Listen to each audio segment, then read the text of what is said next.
Hello, everyone. Thanks for watching the special episode of Really Dicey. This is Manny, and I am here with. Hi, everybody. I am the narrator, otherwise known as Zoe Jackson, from the writer's room with my two lovely co-hosts.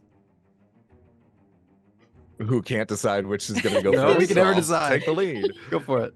Hi, everybody. I am Patrick Keefe. I have an online presence under That Gray Gentleman, and I portray Wayland Greywall as well as Roland McAlbrand on the podcast. Yeah, and hey, my name is Evan Ackley. I am the community manager for the writer's room. I also play Captain Jesse Nakansa and the Devil Jonah within the show. And today we're going to look behind the scenes of one of my favorite podcasts, the Writer's Room, 7C Podcast. So let's start from the very beginning. How did this come about? Actually, maybe we should begin by what exactly is this podcast about, first of all? Sure.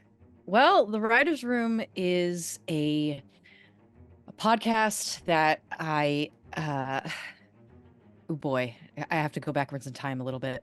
I was going to say, I have like a tagline to describe what we are. Yeah, why don't Give you the do that? tagline, You and then do we'll that. explain the origin. Yeah. So the Writer's Room is a heavily narrative podcast that falls somewhere between an actual play and a radio drama. We use the world of the 7th Sea TTRPG produced by Chaosium Inc. and initially conceived by John Wick. Yes, that is his actual God-given name. The other one came later. It is a world that is analogous to our own within the golden age of piracy, with the very significant difference that all gods and magic are real. So as much as things progressed the same way that they did in our world, a lot of the technology is at similar levels to when it was back then. Some of it has evolved to a more futuristic degree for the, what is it, the 15th, 16th century? Late 16th century, early 17th century. Mm-hmm. And also very notably, because all gods and magic are real and because more power has been put into the hands of the individual people around the world, colonialism also fully failed. And so you have the lands that we would call the Americas, as well as the continent of Africa, et cetera, have all been able to maintain their autonomy as their own individual seafaring powers throughout the world. So you don't have this European conquest that had taken place during this time, and so there is quite a different variety of magics. There's ethnicities of all different sorts that both exist on our ship as a pirate ship, as well as ones that we encounter. And it's, yeah, I think that pretty much sums it up as far as we're like pirates. what we are. We use magic. Yeah, we're pirates. We use magic. It's a little bit gay. Sometimes it's a lot of bit gay. a little bit. If you're looking for that fix, now that in nomine patria filii spiritus sancti, our flag means death, has been rest in power. Yes, prematurely canceled. Yeah. So yeah, that's that.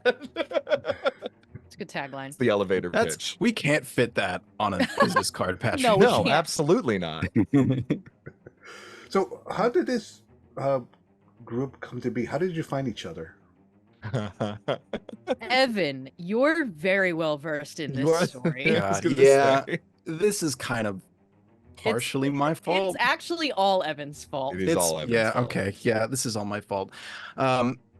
Patrick and I had met years and years ago through an ex-partner of mine, and had since stayed very close friends. Patrick is part of my main home game that has played for the past 7 years every Thursday. And we've been close that way. Zoe and I met because I we worked at the same job together, and I listened to some of the sessions that they had recorded of their own home game, their own home 7th Sea game that, sounded really fun. And all the time, I was like, hey, Zoe, when do I get to play this pirate game? I want to be a pirate. When can I be a pirate? And we had some conversation about it. There was talks of Patrick because, a friend of both of us, which I'll let you guys explain, was number one top of the list person I wanted to play in a game with, because we had already played together. We already had that familiar relationship within game. So that was, you guys can go on how you guys met. Oh my God. So Zoe, you remember better when we first met than I do. Decades ago. Was it literally 2 decades ago? It was literally 2 decades ago. I was at King Richard's Fair. You were dressed as the man in black from Princess Bride, and I was obsessed with totally not Carrie Ellis, and so I was It must be I was like closer to stalking you pretty much the 15, whole time. yeah. Yeah, it was like 15, 20 years ago. Yeah. I was like just turned 20. Yep. Or like I wasn't even 20 at the time, I don't think. And ever since then, every year I had seen you at King Richard's Fair, and every year I had worked King Richard's Fair, and so we interacted a lot. And then we just kind of became friends outside of that. Via like other mutual friends that we knew within the Ren Fair circuit. And so there was the fact that Zoe and I had been friends for well over 10 years at the time. And that Evan and I think we've been friends getting close to 10 years now. Yes, definitely. Yeah. And so that connection happened. Evan really wanted to play the game. Had constantly talked to Zoe about it. Then both of them began harassing me to nail down a point in my schedule where I could join the whole crew. And we started playing from there. Yeah, then we started playing. The moment we sat down to play, Zoe's like, oh yeah, I'm gonna hit record and then we'll post the podcast later. And Patrick and I are like, what? I don't think it happened immediately. Podcast? Because Zoe records. So Zoe, the way that you do all of your session notes is, and this is incredibly smart for anybody who plays TTRPGs online. I just record everything. Take a page out of their book. Just record the session. I would bring to my tabletop games. I would have a little $20 little microphone and an old phone specifically set up to record. Put it in the center of the table, and I would just have all of the session record there. And yeah, it was terrible audio, because it's a tiny little microphone on a table, and all of us are screaming and rolling dice on it and whatever. But that's how I take my notes, because I can't. I was never a good note taker in school. I can only remember things auditorially and then can repeat them. So if I listen back to it, I'll have a much better memory. And so I've just recorded all of my sessions. So ever since then, I was like, okay, cool. We're going to record this and we're going to have it just for us. It's just going to be for us. I can edit it and do little things with it. And actually it was Evan who was like, hey, why don't we, fun idea, consider making this a podcast, because it was the pandemic. That was my idea. That was your idea. I thought we sat down and you were like, yeah, I could post these, and we're like, oh, nope, sure, we'll post it. That was your idea, because the pandemic had hit us, and we were all. Everybody was like, "Oh, well, what do we do now? What do we have all this time? Yeah. What do we do? Knitting? Do you want me to start knitting now? I don't have... Hey! I actually did start knitting. No, I'm not going to start knitting. I'm going to pretend to be a pirate. Yeah, and so we just turned it into the thing. And before we even had the first episode, Chaosium messaged us, and they said, "Hey, we like what you're doing." I thought it was a cease and desist. I thought it was you can't do this. What are you doing?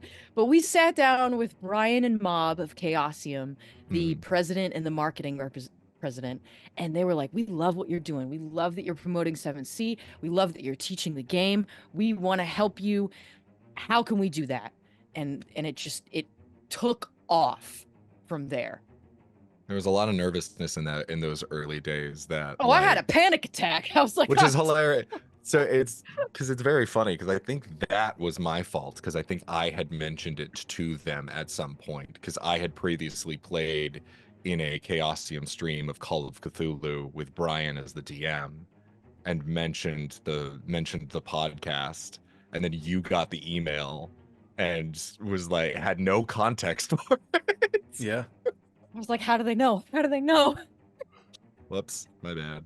But So- yeah, that was the genesis of this whole mess, this whole pirate mess. So let's talk about the characters and main story of what's going on in this podcast. For anyone hearing about this for the first time, so what is going on with everything, with the world, and who are the heroes, who are the villains? Where to start? Where to start? So the inception of the podcast is kind of an idea of, do you remember when you were little and you wanted a bedtime story and your parent or your guardian would sit down and they'd read the story to you, and they did the voices and, like, you know, really got into it and really immersed you in that story?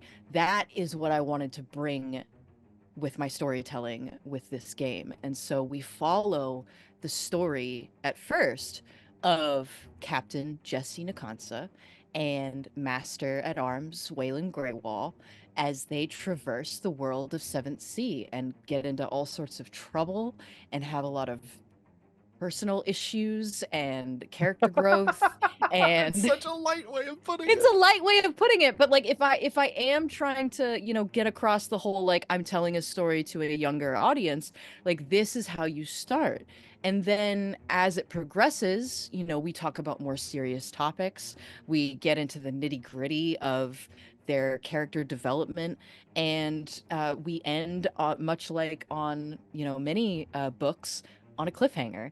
And then from there, we can tell other stories. So there's an image behind me of a small mini series that we did with another podcast called The Storyteller Squad, and we follow them in the same universe as these guys, but on the opposite end of the pond in a different area. And then we see the world building. We see how things meld together, how the actions over here affect what's going on with the boys in the Atabayan, and the stories all mesh together. And so that's essentially what the writer's room is. It's a very long pirate story. You know, and it's Yeah, one of the things our that, story. Go ahead, Pedro. I was gonna say real quick. One of the things that Zoe always imparts to us is the world never stops turning. This is a world that we craft together with the endeavor to make it feel as alive as possible to the audience. And so even though you're hearing the stories of Jesse and Wayland, there is the understanding that there are so many other things happening behind the scenes that you, as the audience, don't necessarily get to see right away or see come to fruition because we're just not at that point in the story yet. And it's real fun. Yeah, at a very base foundational level, our story takes place in a part of the world called the Atabayan. It is an analog for the Caribbean, essentially. You'd find a lot of the same places with different names that you'd find in the real world Caribbean. My character, Jesse, is the captain of La Rosa Blanca, which is our 17-gun brigantine, basically built by his mother's crew. Patrick's character, Wayland, is our master at arms, who is in charge of guns, baby. All the guns, a lot of the blades. And then we have all of our officers, played by Zoe, who are from different parts of the world. So it's a very diverse group of people that are all, classic pirate family. They all have their issues. They all have very unique quirks about them. Their own wants, their own needs. All of them feel like, very much to Zoe's credit, all of them feel like their own player characters. So there are very rarely NPCs that we encounter that feel like NPCs. All of the crew, all of the officers on our ship very much feel like they are their own distinct personalities, and that really, I believe that really does come across. Feels like there's more people at the table than just three of us, but it tends to be three of us. So, share with us some of the story arcs that you probably enjoy the most in this series, as well as is there any like big bads that you fought against? Oh yeah. Oh. Oh yeah. Yeah, So you could say that. you could say that. There is much like in Pirates of the Caribbean, a Davy Jones type character. In 7C, he is called the Devil Jonah, and he is the big bad for both of these boys. Mainly Jesse in the beginning, but eventually, you know, things happen, and also becomes Waylon's big bad. But that's not the only big bad. There's many enemies in Atabayan waters. There's a rival fleet called the Crimson Fleet, run by the infamous Reaper Captain Reese, who is also a villain in their own right. There's the ATC, the Ataban Trading Company, which, much like the East India Trading Company in the 17th century in the Age of Sail, was a bane of piracy. That is another of the enemies that these boys face in their fun pirate adventures. As well as, you know, the Ataban itself. It is called the Sea of Monsters for a reason. And it is. Yeah, and there have been several beyond the Devil Jonah, as much as he has proven himself to be the ever looming existential threat. There are several villains that have managed to stand out among the way. One of them being Mad Maeve, who is a unseelie fae that has haunted Waylon's steps in particular. We've got Captain Stroud, Captain William who's Stroud, also of the Crimson Fleet, who also has of the been Crimson Fleet. Bad guy. And Yeah, considering we got a lot of bad folks around us. Not great. In, I in think this world. the aspect of that too, that we keep finding ourselves opposed to these forces, as one of the cruxes of 7C mechanical wise, is that you are playing big damn capital H heroes. We are, like, as much as we are pirates in the story, as far as the story is concerned, despite certain choices that we make that may not turn out best for everybody involved, we are the good guys at the end of things. Like, we are still playing the heroic forces. It's just a little bit more of a gray morality than I think you would come across in your stereotypical high fantasy story kind of deal. How do you plan, I guess, your story structures? What I mean by that is, do you plan, let's say you have a season, do you talk amongst yourselves before you play and say, okay, this is the beats that we're going to play in the story, and I'm looking at this from 6 to 12 episodes, and this is where we want the cliffhanger to happen. Like, how does that work exactly in your games? So the first season, we kind of just went with whatever. I was still teaching Evan and Patrick 7C the system. They were still getting used to it, and I was still learning as a narrator how to run the system effectively.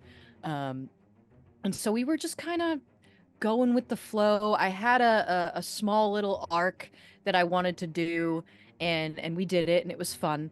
In the podcast, if you want to listen to it, it's the Macaro arc. And then from there, after that, I was like, hey, what do you guys want to do next? It wasn't like most typical games where, I sit down and I write down everything that we do, and we follow this railroad track to this plot point and then this plot point. Because I am the narrator telling the story they want to tell, they tell me what they want to do, where they want to go, who they want to interact with.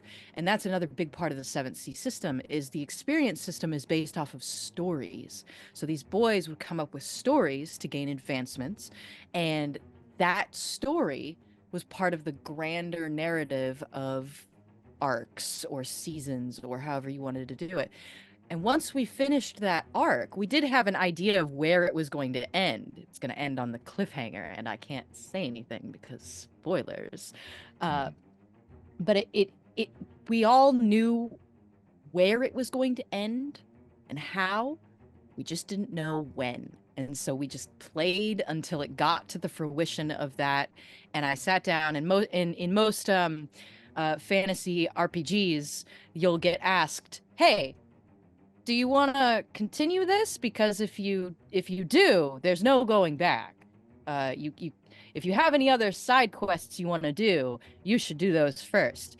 We got to that point. We said, okay, no, I think this is it. And then we did our cliffhanger for the season 1, and that was it. Going forward, there is a very broad strokes 10-step story of like, these are the beats that you have to hit until season 2 ends. This is what season 2 is going to roughly end on. And that takes as long as it takes with these guys. With the other podcast, we joke because it was only supposed to be one shot. It was only supposed to be one session. One session turned into 13 episodes. Yeah, to give an example of how the world turns without our main character's involvement, and then it spiraled into its own thing and wound up with an entire different cast of main characters who have since begun to interact with our main story and cause all their own sorts of problems. They were not immediately allied to our side. So to answer your question, we started off with nothing, and now we have general spark notes of where the boys essentially want the story to go.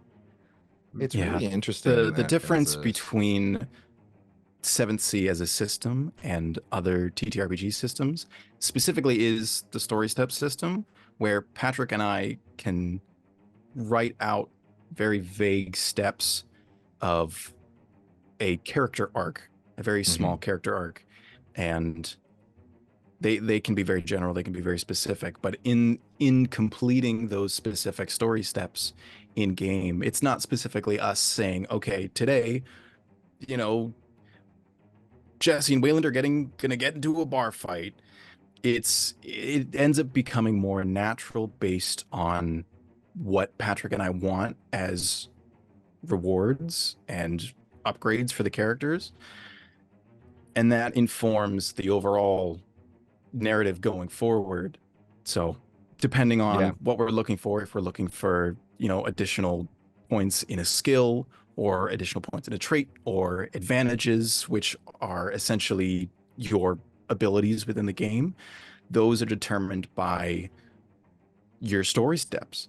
And the story steps end up being a very rough outline of individual tales chapters, that can also involve other characters too. Yeah, it's really so fun. That's essentially how the progression of the story works. We sort of all know how the overarching story is going to go, but there are a lot of opportunities where all three of us keep things from each other, because that's kind of part of the point of an actual play, is that we're still we're playing the game still, but we are telling a story at the same time. So we're placing down these beats that we want to hit for each character, but we don't necessarily know exactly how that situation's going to go. It'll be different, you know, in what the session will be than what we had planned it in our minds, unless we specifically say that we want something very important to happen in a certain way. Then Yeah. we'll talk about it. We'll sit down and we'll kind of craft a more structured rubric almost as to how we want that to go. None of the story is scripted by any means, but the story steps allow us to have some sort of path to bring us on, if I there can are use that. times there are times too where we'll be so vague to ourselves with our own story steps that it's like, this is the vibe that I want this story to have. I don't know what this means yet. And sometimes we will retroactively apply what happens within the role play and the improv of the story to our story steps towards like moving towards an advantage, because actions that we've taken, decisions that we've made, things that we have said, and conversations that we've had are, you know, we are able to be like, oh yeah, I did do that thing. And it's, to me, like, I always kind of frame 7th Sea as it is a storytelling system disguised as a tabletop role-playing game. Hmm. It is very, like, that is very much the case. And yeah. So that brings up a good question about the 7C system. Does that really help with creating your adventures and this podcast as well? Because I know a lot of podcasts tend to lean toward D&D 5e, for example, being that it's still the most popular role-playing game currently. Is the reason you choose 7Cs because the system just works much better for all of you? What are your thoughts about that? I have big thoughts. I was gonna say, Zoe, Yeah, you have Zoe has you have the different primary thoughts on it. than Patrick and I. Mm-mm. Patrick and I, like I said in the beginning, we've been in a 5e home game for a super long time. Yeah. And so that we play that every week, barring, you know, time constraints and stuff. But Real life happens. sure, it is a different story. People who've only played Dungeons and Dragons 5th edition or something very similar like that don't necessarily get the opportunity to explore something more capable of being highly narrative. You know, shows like Critical Role and Dimension 20 are very, you know, highly narrative because that's how they're crafted. But when it really comes down to it and you look at combat and you look at moment to moment, the actual gameplay, the mechanics of the game, D&D kind of is very against narrative. It halts a lot of what a lot of your storytelling, whereas 7C is entirely narrative. It encourages those narrative conversations. And when you do roll the dice, it's very straightforward. You get the dice out of the way and then you say, okay, you know, it's very, very straightforward, and it leads into, you know, it's a narrative ease that 5e doesn't have. Mm-hmm. Yeah, and I mean, D&D, I think, from its beginnings as a war game to that point, Evan, I think it just doesn't have as many of the mechanical advantages that 7th Sea does towards towards encouraging storytelling. Now, obviously, there are plenty of D&D podcasts that exist that have found their ways around it, but they've done so by finding their ways around it, whereas 7th Sea directly has mechanics for it. Mm-hmm. And Zoe has her own feelings. My big thoughts are I've been playing TTRPGs ever since I was like in my teens, and I played D&D 3.5 and loved it. I actually really loved it. And then D&D 4 came out, 4th edition. We don't talk about 4th edition. Um, I don't even know what you're talking about. I, I don't, don't I think have it no idea what you're exists. saying. Fourth edition doesn't exist. And then fifth edition came out. And so I started playing fifth edition. And my experiences at the tables that I played at were so abysmal that it turned me off D&D pretty much forever. I I still to this day, it's been like almost 20 something years, will not play in a D&D game unless heavily convinced. Um because I'm not going to have a good time. And I know that inherently because the Mhm. story that I want to tell, the game that I want to play is not fit for D&D. It Hmm. is fit for 7C to the point where I, during that 20 years of not playing, tried to create a new game specifically for narrative storytelling. It failed. I couldn't publish it, but I spent a 12-year long campaign playing this homebrew game with a whole story and characters and Mhm. everything. And then I found 7C through a friend who worked at a game store when John Wick Presents first released it. And I fell in love with it. I fell in love with it. I devoured it. I bought every single book I could get my silly little hands on. And I lived, ate, and breathed Seventh Sea for the next like 4 years, uh, playing in every single game I could get into, starting to run several games. At one point in my life, I think 2 years ago, I was running 9 games a month, both What was your paid and biggest not. table, Zoe? My biggest table was 22 people. And the Yep. only reason it worked, I do not recommend it. The only reason it worked is because they were all invested in the story. That's it. Hmm. That's my secret, Captain. Get them invested in the story. Uh, so 7C came along. It answered all of my problems, all of my issues, and from then on, it became my system. So much so that Chaosium recognized me as an award-winning GM. So here we are. Mm-hmm. So this podcast has grown so much. I was checking out the recent episode just to get prepared for this discussion, and I'm like, wow, the production value is so good. It's storytelling and role playing and all the sound effect, everything's just great. But I'm sure getting there must have been a lot of there must have been a lot of challenges. What would you Mm. share? Would you be willing to share some of the biggest challenges you had from starting this till now? Yeah. I started doing the editing process on Audacity, which is a free digital audio workshop. A lot of people use it nowadays. Um, but the idea that I had in my head of this, fully sound effect, immersive music world that I wanted to convey just wasn't working in that workshop, and that's okay, but I needed to move on to something else. And so I did my research. I was like, if I'm going to edit this, I need to like really knuckle down and teach myself how to do this. And at the time, everybody was doing podcasts. Everybody was producing their own thing. Nobody was really doing a podcast, an actual play podcast that had music and sound effects to the point where Mm-hmm. it was an immersive story all on its own. If you got rid of all of the mechanics and narration, it's just a drama. It's just an audio Yeah.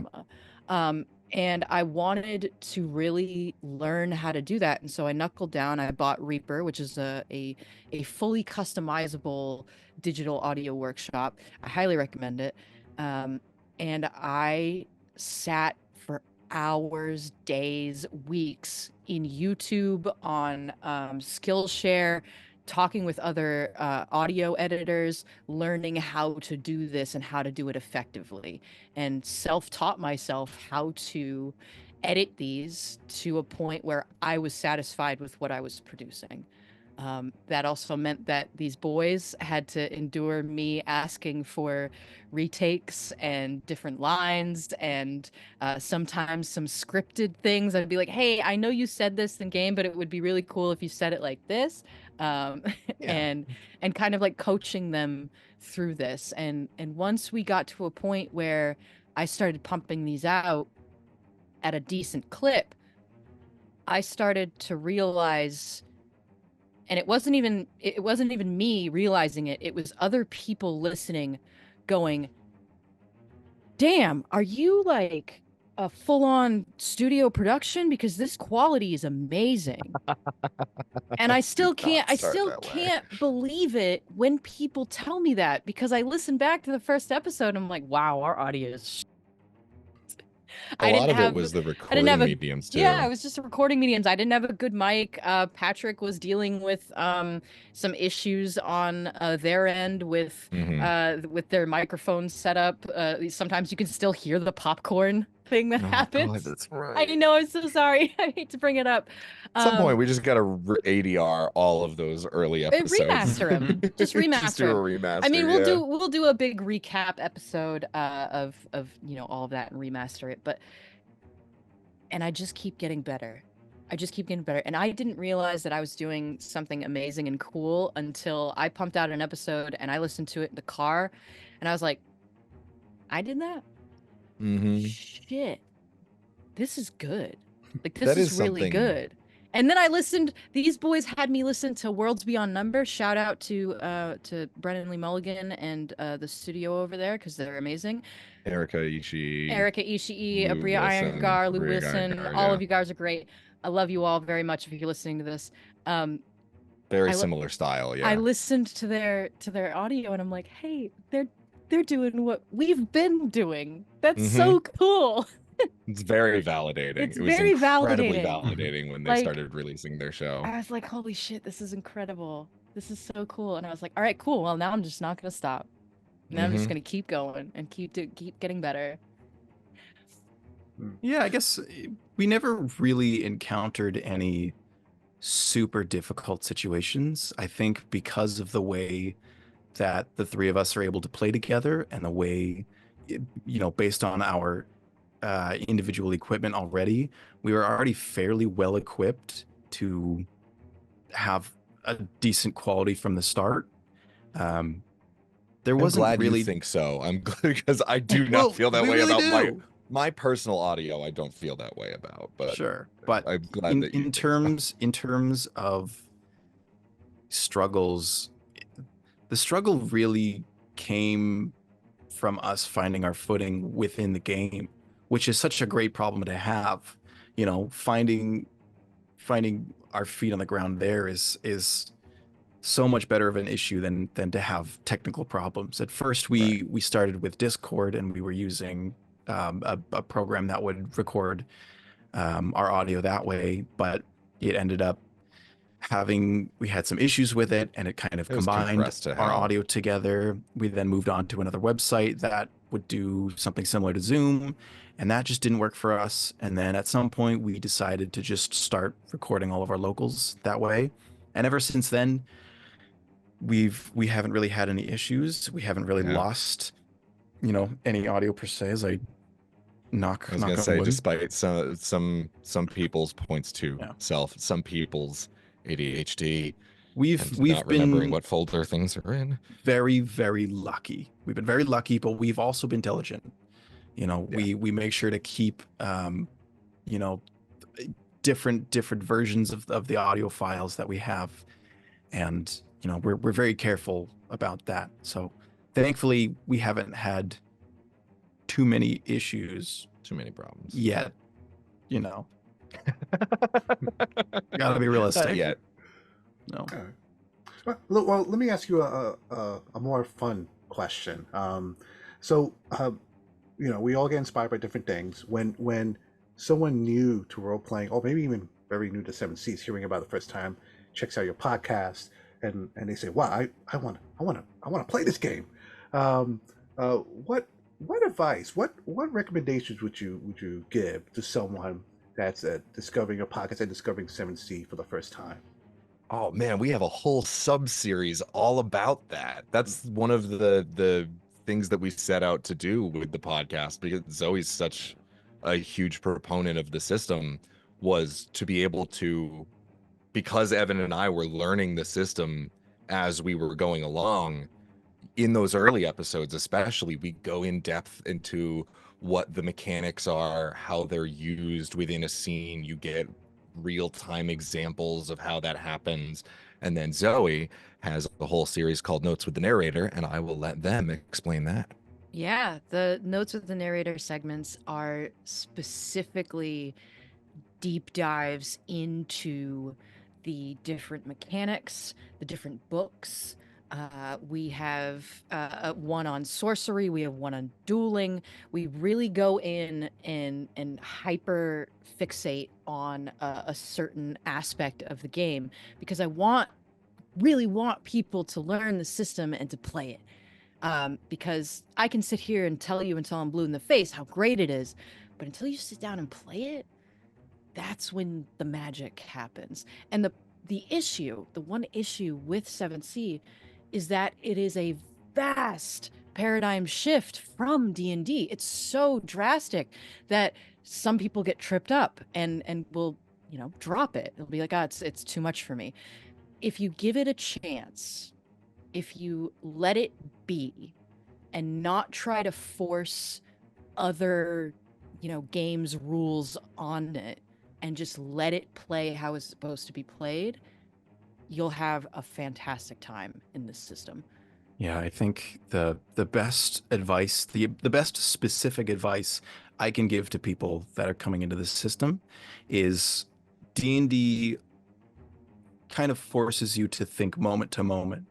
With 7th Sea, stop thinking moment to moment. You can have those moment to moment situations in conversation, but I really encourage people to take the time to paint a very broad brush stroke in terms of your thinking. The broader you have, the broader your plan is, the way that you play the game, the better off you're going to be, and the more narrative focus it will end up being. We don't necessarily have situations where it's like, okay, I'm going to walk 10 feet towards the door and then I'm going to swing my sword, roll dice for that. We have situations in the system where we will have more extended scenes that work and flow better because we think more broadly as opposed to extremely moment to moment dice rolling situations. Yeah. I'll bounce back on what I had said before in that 7th Sea really is a storytelling system disguised as a TTRPG. Not that it doesn't function incredibly well as a TTRPG, but again, bouncing off of what both Zoe and Evan said, the way that mechanically things work differently between D&D and 7th Sea is that D&D is a system where you describe what you're going to do and then you roll to see if it succeeds. Whereas 7th Sea, you roll the dice first, see how many actions you can take, and then you just describe what happens. So long as you have the resources to take those actions, you don't have to decide you don't have to figure out whether or not they succeed. They just do. And then it's a riposte from the GM in response to what you've done. Speaking of which, yeah. There are only two main resources within the games. A D10 and a hero point. These two power the game. These you roll to determine how many actions you get. And these you spend to do cool. Use your special abilities, your sorceries, your sword fighting techniques. Even in social situations, you can use different skills to help you navigate them. Evan's character has a skill called an honest misunderstanding, where if something that he says has immediately triggered a negative consequence, he can spend a hero point to take back and reword it in such a way where it's more beneficial to the situation. I have a skill called barter, which allows me to navigate situations sometimes, but I've never used it, and It's one of those skills that you have on your character sheet that you never use, and then the moment somebody else does, and you see how it's used, you regret not using it in that way for the past 2 years of a podcast that you've been doing. Okay. You really all right, should know okay, how to okay. use. All right, Patrick. We're all right. we're I'm we're not sending talking Patrick through about that therapy. from It's any a sort of whole personal experience. the whole thing. We're working through it. We have Working on a guy. Yeah. He doesn't get paid enough. No. So, what's been the reception from people listening to your podcast or from 7C role players? Has that been hopefully a good experience? Oh, people hate it. No, it's Oh my awful. God, they hate us. Yeah, we're doing I it out got of spite eggs at and this tomatoes point. thrown at our houses all the time. Oh my God. I get death the threats. worst They don't hate even know comments where you could we possibly live, so get. that might be unrelated. Yeah, that's fair. No, people seem to really enjoy it. People like that we are doing this for us, and we just so happen to Yeah. post it on the internet. You know, that's a very beautiful thing about this game, is that we wanted it to be for us, and we wanted to keep it as genuine as we possibly could, while also enhancing it in a way that would benefit our, our desire for how the story we wanted to tell. Yeah. And thankfully, people have been really receptive. People have been, very vocal about how much they love the show. We have plenty of folks in our Discord that have listened to the show multiple times through already. Multiple people will listen through the first season. They'll end it and they say, "Okay, great, I'm starting over again." They're crazy and I love them. And it's really great. So far, people have been really, really kind to us, and people have been really, really encouraging about, us continuing and, keeping up with what we're making. It's so incredibly heartwarming to interact with our audience on either our Discord or on any of the social medias that we post on. Seeing everybody's reactions, seeing some of the fan art that's been made is insane. I think somebody made the our ship, the White Rose, La Rosa Blanca, in Minecraft Yes. at one point. Yep. My friend from work wild. made me this little my character Jesse has a hummingbird named Luciana, and she's an albino hummingbird. And my friend from work who listened to the podcast just handed this to me one day and was like, "Here, I listened to the podcast. I really like Luciana." Stuff like that is super cool. It's great. It's just been, it's such a joy. We're very lucky. We're very grateful, to have the support that we have, and to have been able to meet friends that are now really, really close friends to us. Yeah. All through playing this silly little game. All the opportunities we're that have very arisen. blessed. So, the, what is the people? Sorry. No, go ahead. I'm sorry. I was gonna say, just the people that we've been able to meet within, like, both the industry, within Chaosium, within other podcasts, the entirety of the Storyteller Squad, which we very much consider like a sister show. Yeah. Even though they use a different system. It's just it's just cool. It's just awesome.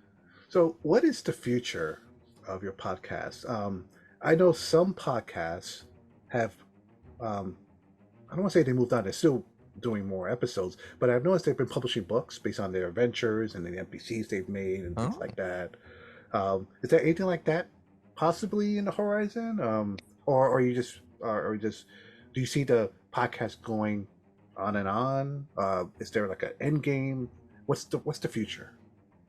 I don't really think we have much of an end game currently. Right now, we're enjoying telling the stories that we're telling. We have plenty more stories to tell, and once we're done telling this one, we'll have other characters I'm sure we'll tell stories with.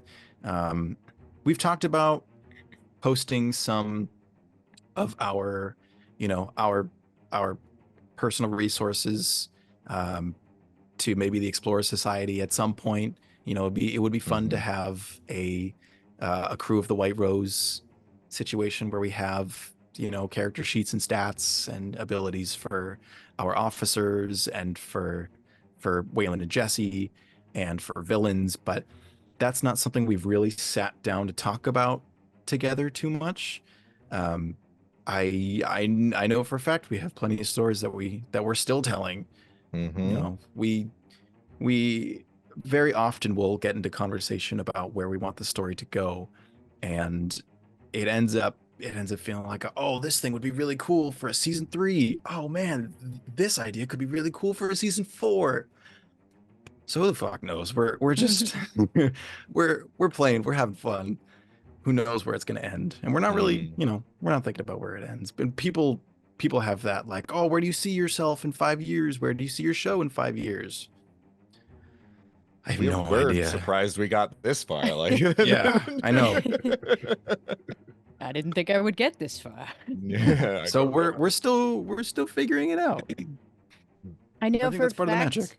it is part of the magic. I know for a fact that I will be working to get at least an adventure published through the Explorer Society.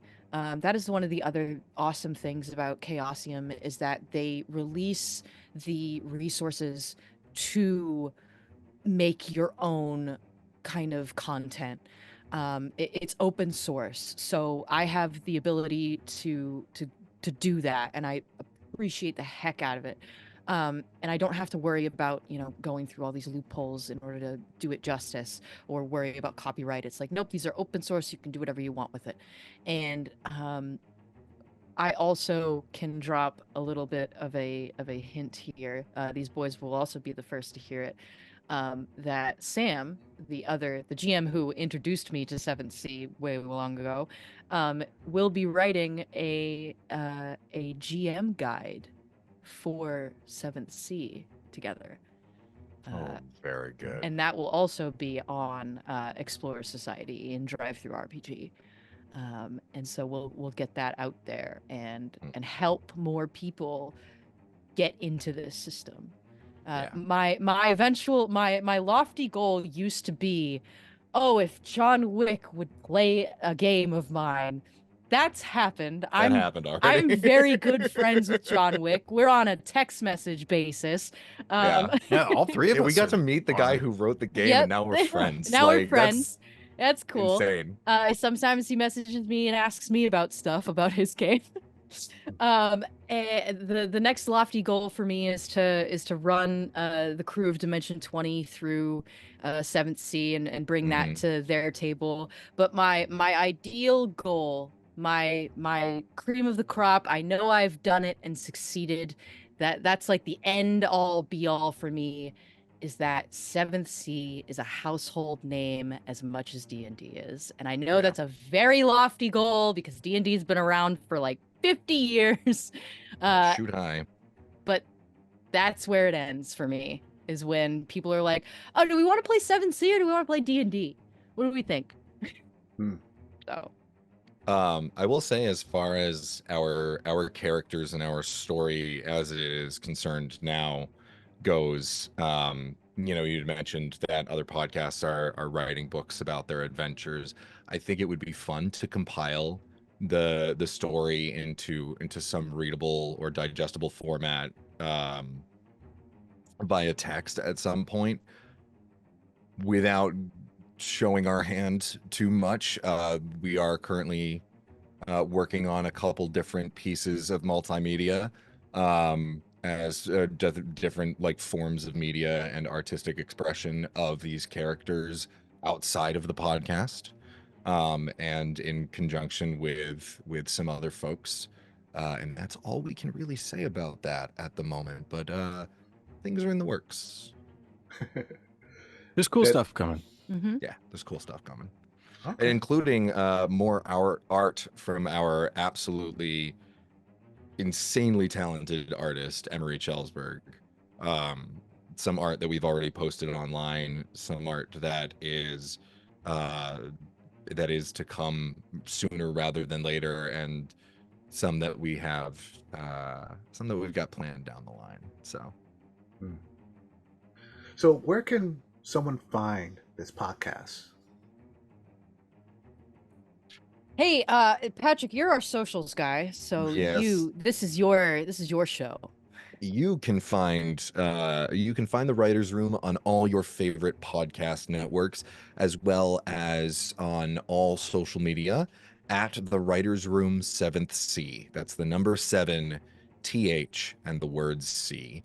As far as where you can find us is the Writers Room, a 7th C adventure or a 7th C podcast. I 7th believe C it's a 7th C podcast. podcast. Mhm. I know where the word adventure came from. And I believe that pretty much sums up where you can find us. Um, yeah, as far as podcasty things go. Mm-hmm. You can catch us mainly in our community Discord. Mhm. If you search up the Hands of the Rose, come join the community. Come talk with us. Come talk with other people that, like-minded, want to play 7th Sea, want to learn 7th Sea, talk about the game, talk about characters, post memes, all sorts of stuff. Mm-hmm.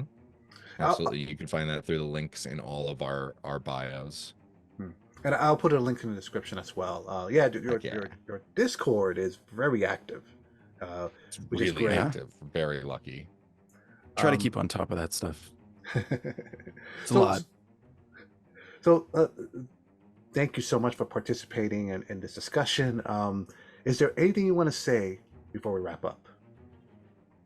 Well, I mean, I think there's something that we always sign off with. Oh, of course. And Oh, Zoe, I before think that. Before yeah. that. Oh yeah, no. Before that, we got. I personally, I think I speak for the three of us in saying, first of all, Emmanuel, thank you for Thank having you us. so much.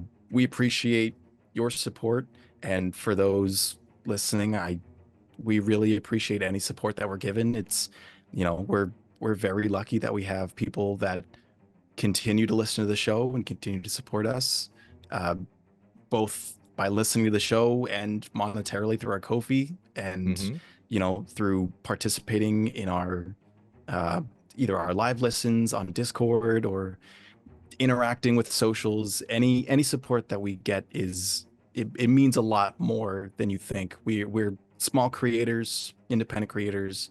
We're by no The means entire production is professional. literally the three of It's us. just yeah. us, and we're putting something very near and dear to our hearts out there. And I just want to say thank you for everyone who spent the time to listen, and for those who are checking us out for the first time.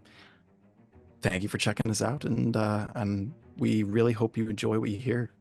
Yeah. So we got a lot more If coming. you do enjoy what you hear, and you do feel like listening to more of the podcast and supporting us in any sort of monetary way or otherwise, you can also find our Ko-fi in the links of all of our social bios, as well as our listening profiles.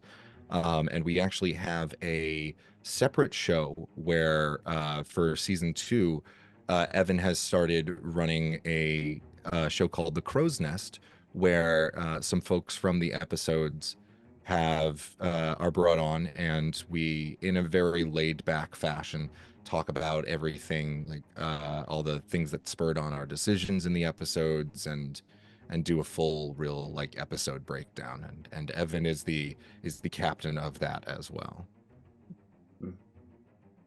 I think personally, I still can't believe that this has gone as viral. I guess viral's still the same kind of thing. Like, I don't know as, if we're as there yet. I don't think we're there yet, but it is starting to get mainstream. Like we're starting to become We're inching closer. We're inching very close to one of my lofty goals of being a household name. And I when I set out, it was just like, guys, I'm gonna run this fun little game for us. And we appreciate everything that you guys do, listening over and over again, freaking out on our Discord about the cliffhangers that I leave every single time. We're not sorry. And the ever patience of our people, because this is a production that I solely make.